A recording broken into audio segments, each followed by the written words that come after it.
Hello बच्चों, स्वागत है आपका हमारे YouTube channel today's study classes में। तो बच्चों, आज हम ब्रिज कोर्स कक्षा 8 वर्कशीट नंबर 48 करेंगे, जो कि आकलन 8 त्रिभुज के प्रकार एवं सर्वांग समता की समझ के लिए इसके बारे में है। तो चलिए करते हैं। पहला प्रश्न है, प्रत्येक आकृति में x का मान ज्ञात कीजिए। तो बच्चों, जैसे कि आप यहाँ देख सकते हो, आकृति 1 में यहाँ त्रिभुज ABC दिया है और A का कोण दिया है 60 डिग्री, B का कोण दिया है 60 डिग्री, C का कोण हमें ज्ञात करना है। ठीक है। तो बच्चों, हम जानते हैं त्रिभुज के तीनों अंतःकोणों का योग 180 डिग्री के बराबर होता है। तो यहाँ हमने तीनों अंतःकोण लिख लिए, ठीक है, और बराबर में 180 लिख दिए। अब इन दोनों को जोड़ लिया, 60 और 60 कितने होगा 120। 120 को हम बराबर के साइड ले जाएंगे तो माइनस के हो जाएंगे, और 180 में से 120 को घटा देंगे तो कितना आएगा 60। तो x का मान कितना हो जाएगा 60 डिग्री। ठीक है।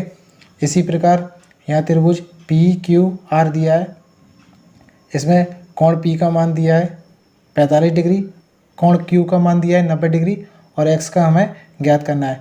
बच्चों, जब भी इस प्रकार का कोण होगा तो वहाँ 90 डिग्री का कोण बनता है। ठीक है। तो इन दोनों को कोण को हमने जोड़ लिया, 180 में से इसको घटा देंगे, 45 और 90 कितने हो जाएंगे 135। 135 को 180 में से घटा लेंगे, कितना बचेगा 45 डिग्री बचेगा। ठीक है। तो x का मान कितना आ जाएगा 45। और बच्चों, इसी प्रकार से यहाँ कोण दिया है x 70 डिग्री, y और z। तो यहाँ z का हमें कोण ज्ञात करना है। ठीक है। तो आप यहाँ देख सकते हो, यहाँ ये दोनों भुजाएं आपस में बराबर है। ठीक है।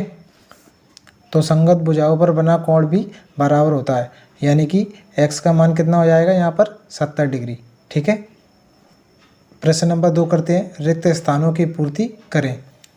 पहला प्रश्न दिया है, एक त्रिभुज की तीनों भुजाएं क्रमशः किसी दूसरे त्रिभुज की संगत भुजाओं के बराबर हो तो दोनों त्रिभुज सर्वांगसम होते हैं। यहाँ सर्वांगसम आएगा बच्चों। ठीक है। इसको SSS मतलब साइड साइड साइड प्रतिबंध कहते हैं। ठीक है। यहाँ इसका मतलब, यहाँ हम भुजा भी लिख सकते हैं, भुजा भुजा भुजा प्रतिबंध कहते हैं। ठीक है। दूसरा है, एंगल साइड एंगल प्रतिबंध के अंतर्गत एक त्रिभुज की दो भुजाएं और उनके अंतर्गत कोण दूसरे त्रिभुज की संगत दो भुजाओं और उनके अंतर्गत दो कोण बराबर हो तो ये त्रिभुज सर्वांगसम त्रिभुज होते हैं। ठीक है। अगला प्रश्न है, कोण भुजा कोण सर्वांगसमता प्रतिबंध को लिखिए।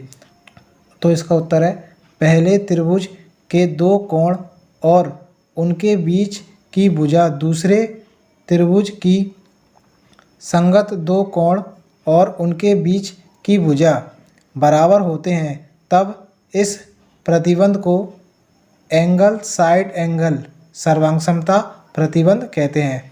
मतलब कोण भुजा कोण सर्वांगसमता प्रतिबंध कहते हैं। ठीक है। अगला प्रश्न करते हैं। चौथा प्रश्न है, निम्न आकृतियों में से दो समान आकृति को पहचान कर लिखिए। तो बच्चों, जैसे कि आप यहाँ देख सकते हो, यह आकृति A दी है, इसमें 100 डिग्री का कोण बन रहा है। आकृति B में 80 डिग्री का कोण बन रहा है। आकृति C में 90 डिग्री का कोण बन रहा है। और इसी प्रकार आकृति D में 100 डिग्री का कोण बन रहा है।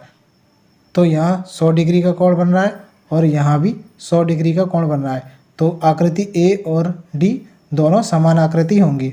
ठीक है। तो यहाँ हम लिख सकते हैं, आकृति A व D समान आकृति हैं। ठीक है। बच्चों, वीडियो पसंद आई हो तो लाइक करें और अपने दोस्तों में भी शेयर करें और हमारे चैनल को सब्सक्राइब भी करें, ताकि अगली वीडियो का नोटिफिकेशन आप तक सबसे पहले पहुँचे। धन्यवाद बच्चों।